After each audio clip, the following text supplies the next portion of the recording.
है।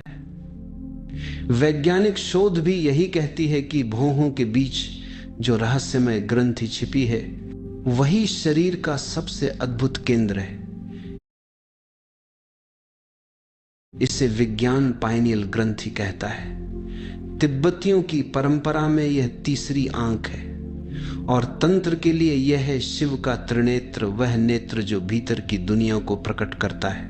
दो आंखें सबको दी गई हैं, लेकिन इनके बीच छिपी तीसरी आंख भी है।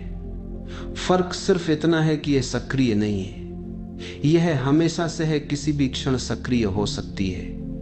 निसर्गत ये सोई रहती है। इसे जगाने के लिए, इसे खोलने के लिए कुछ करना पड़ता है। ये अंधी नहीं है, बस बंद है।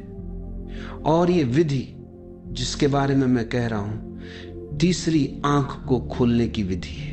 यूनान के महान दार्शनिक पाइथागोरस जब मिस्र पहुंचे एक गुप्त विद्यालय में प्रवेश पाने के लिए, तो उन्हें तुरंत प्रवेश नहीं मिला। ध्यान रहे, पाइथागोरस उन विरले मनीषियों में से एक थे जिनका नाम युगों युगों तक गूंजता रहेगा, लेकिन वहां उन्हें बाहर रोक दिया गया। वे बार बार प्रयास करते रहे, हर बार उत्तर एक ही था, जब तक तुम उपवास और प्राणायाम के विशेष प्रशिक्षण से नहीं गुजरोगे प्रवेश नहीं मिलेगा। पाइथागोरस ने चकित होकर कहा, मैं यहाँ ज्ञान के लिए आया हूं, किसी प्रशिक्षण के लिए नहीं। लेकिन विद्यालय के आचार्यों ने उत्तर दिया, ज्ञान शब्दों से नहीं मिलता। ज्ञान तभी दिया जा सकता है जब तुम बदले हो, जब भीतर कोई रूपांतरण घटा हो। हम दिखावे में नहीं, वास्तविक अनुभव में रुचि रखते हैं, और अनुभवहीन ज्ञान जिया न गया सत्य किसी काम का नहीं। इसलिए तुम्हें 40 दिन का उपवास करना ही होगा, और इस उपवास में श्वास को एक विशेष ढंग से लेना होगा, और कोई मार्ग न था। पाइथागोरस को झुकना पड़ा। उन्होंने 40 दिन उपवास किया, श्वास की एक नई लय को अपनाया, सजगता के साथ हर क्षण जिए, और 40 दिन पूरे होने के बाद उन्हें प्रवेश मिला। कहा जाता है उस क्षण पाइथागोरस ने कहा, अब तुम पाइथागोरस को प्रवेश नहीं दे रहे, जो आया था वह अब नहीं है, मैं नया हूं, मेरे भीतर दूसरा जन्म घट चुका है। तुम सही थे और मैं गलत था। पहले मेरा दृष्टिकोण केवल बौद्धिक था, सिर में अटका हुआ, अब वह बुद्धि से उतरकर हृदय में आ गया है। अब मैं चीजों को जीकर अनुभव करके जान सकता हूं। इस प्रशिक्षण से पहले मैं केवल सोचता था, तर्क करता था। अब मैं महसूस करता हूं, जीता हूं। अब सत्य मेरे लिए कोई दर्शन नहीं रहा, अब यह जीवन बन गया है। अब यह तत्व मीमांसा नहीं है, अब यह अस्तित्व का प्रत्यक्ष अनुभव है। तो यह क्या प्रशिक्षण था जिससे वे गुजरे? यही तंत्र की 5वीं विधि थी। स्थान मिस्र का था, पर विधि भारतीय थी। 5वीं श्वास विधि। भौहों के बीच अवधान को स्थिर कर विचार को मन के सामने करो, फिर सहस्रार तक रूप को श्वास तत्व से, प्राण से भरने दो, वहां वह प्रकाश की तरह बरसेगा। पाइथागोरस इसे लेकर यूनान लौटे और वे पश्चिम के पूरे रहस्यवाद की नींव बन गए। आज भी पश्चिम में उन्हें अध्यात्म का पिता कहा जाता है। यह विधि गहनतम विधियों में से एक है। इसे समझने की चेष्टा करो। भौहों के बीच अवधान को स्थिर कर आंखें बंद कर लो। दोनों आंखें बंद रखते हुए दृष्टि को भौहों के बीच टिकाओ, मानो दोनों आंखों से तुम भीतर देख रहे हो। पूरा अवधान वहीं जमा दो। यह विधि एकाग्र होने की सबसे सरल विधियों में से है। शरीर के किसी और हिस्से पर अवधान को स्थिर करना इतना सहज नहीं। ये ग्रंथि पाइनियल विशेष है। ये अवधान को अपने भीतर खींच लेती है। यदि तुम इस पर अवधान रखो तो तुम्हारी दोनों आंखें तीसरी आंख से सम्मोहित हो जाएंगी।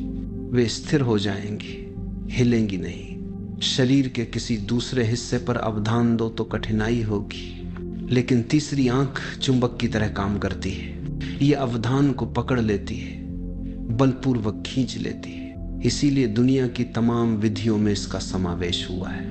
अवधान को प्रशिक्षित करने में यह सबसे सहज द्वार है, क्योंकि यहां केवल तुम ही प्रयास नहीं कर रहे होते, ये ग्रंथि भी तुम्हारी मदद करती है। ये चुंबकीय है। तंत्र के प्राचीन ग्रंथों ने कहा है अवधान तीसरी आंख का भोजन है, और ये तीसरी आंख जन्मों जन्मों से भूखी रही है। जैसे ही तुम अवधान देते हो ये जीवित हो उठती है, इससे भोजन मिल जाता है। और जब एक बार तुम जान लेते हो कि अवधान इसका भोजन है, तुम्हारा अवधान इसे चुंबक की तरह खींच लेता है, तो अवधान कठिन नहीं रह जाता है, सिर्फ सही बिंदु को पहचानना है। इसलिए आंखें बंद करो, अवधान को दोनों आंखों के बीच घूमने दो, उस बिंदु को खोजो, महसूस करो। और जब तुम उस बिंदु के बिल्कुल करीब पहुंच जाओगे, अचानक आंखें स्थिर हो जाएंगी, उन्हें हिलाना कठिन हो जाएगा, और तब जानो तुम्हें सही द्वार मिल गया है। भौहों के बीच अवधान को स्थिर कर और विचारों को मन के सामने देखो। यदि यह अवधान तुम्हें उपलब्ध हो जाए तो प्रथम बार तुम्हारे भीतर एक अद्भुत घटना घटेगी। पहली दफा तुम पाओगे कि तुम्हारे विचार तुम्हारे सामने चल रहे हैं, तुम उनसे अलग हो, तुम साक्षी बन गए हो। जैसे सिनेमा के पर्दे पर दृश्य बदलते हुए दिखते हैं, वैसे ही तुम देखोगे कि विचार आ जा रहे हैं और तुम मात्र दर्शक हो। एक बार तुम्हारा अवधान त्रिनेत्र केंद्र पर स्थिर हो जाए, तुम तत्काल विचारों के साक्षी हो जाते हो। आमतौर पर तुम साक्षी नहीं होते, तुम विचारों के साथ तादात्म्य कर लेते हो। यदि क्रोध उठे तो तुम क्रोध बन जाते हो, कोई विचार आया तो उसके साक्षी होने के स्थान पर तुम उसी के साथ एक हो जाते हो, उससे तादात्म्य करके साथ साथ बहते चले जाते हो। तुम विचार ही का रूप ले लेते हो, विचार बन जाते हो। जब काम वासना उठती है तो तुम काम वासना हो जाते हो, जब क्रोध आता है तो तुम क्रोध हो, जब लोभ जागता है तो तुम लोभ बन जाते हो। कोई भी विचार तुम्हारे भीतर प्रवेश करके तुमसे एकात्म हो जाता है और विचार तथा तुम्हारे बीच दूरी शेष नहीं रहती। लेकिन तीसरी आंख पर जैसे ही स्थिर हो जाओ, एकाएक साक्षी भाव प्रकट हो जाता है। तीसरी आंख तुम्हें साक्षी बनाती है। इस शिवनेत्र के द्वारा तुम विचारों को उसी तरह चलते देख सकते हो जैसे आकाश में तैरते बादल या पथ पर गुजरते हुए लोग दिखते हैं। जब तुम अपनी खिड़की से आकाश को निहारते हो या राह से गुजरते लोगों को देखते हो, तब तुम उनसे तादात्म्य नहीं करते, तुम अलग रहते हो, निर्लिप्त दर्शक। इसी प्रकार अब जब क्रोध आता है तो तुम उसे एक विषय की तरह देखते हो। अब ये नहीं सोचते मुझे क्रोध हुआ, बल्कि अनुभव यह होता है कि मैं क्रोध से घिरा हूं, क्रोध की